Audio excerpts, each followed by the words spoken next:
Aji su John mugbu tulung am hogo pratna madub tomser nam hab kalam ngulam tomser tab.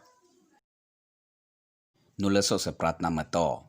Au gada tolo don bo ngulag ab. Nog dere bo emine koyal naka.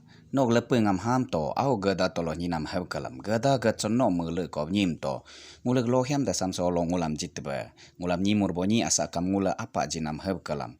Ngulag nyimur ko nama ngulam apa tukop. Ngulam po kayar kam madab jimab. Heb mab de ngulam alman bo ako ge ngulam yulin tukop.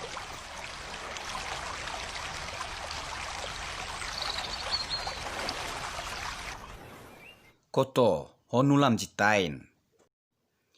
Maker to hono kapatain.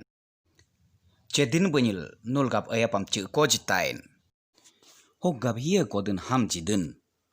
Ho hiya maker den he kapaden. Ho hiya patin den ho gap ayapam cik ko jidin.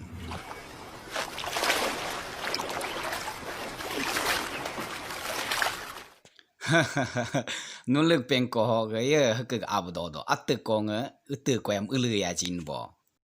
Ho is koyam cumde jidi bo.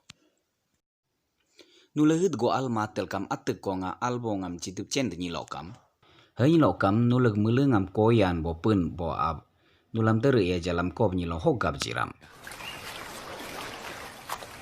Ngobeden nula atek se gab hoge datain ham hoko kam mede mabka. Ongulek so gagab hoge ko tain.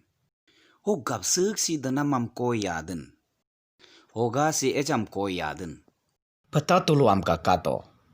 Bula eli kam li mado. Ono cum kamado. Ono sugok do mado.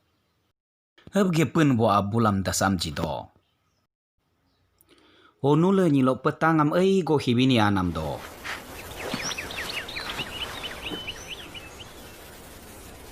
Nuleg hoga ye mede lail. Ateg segam ebe nyotain.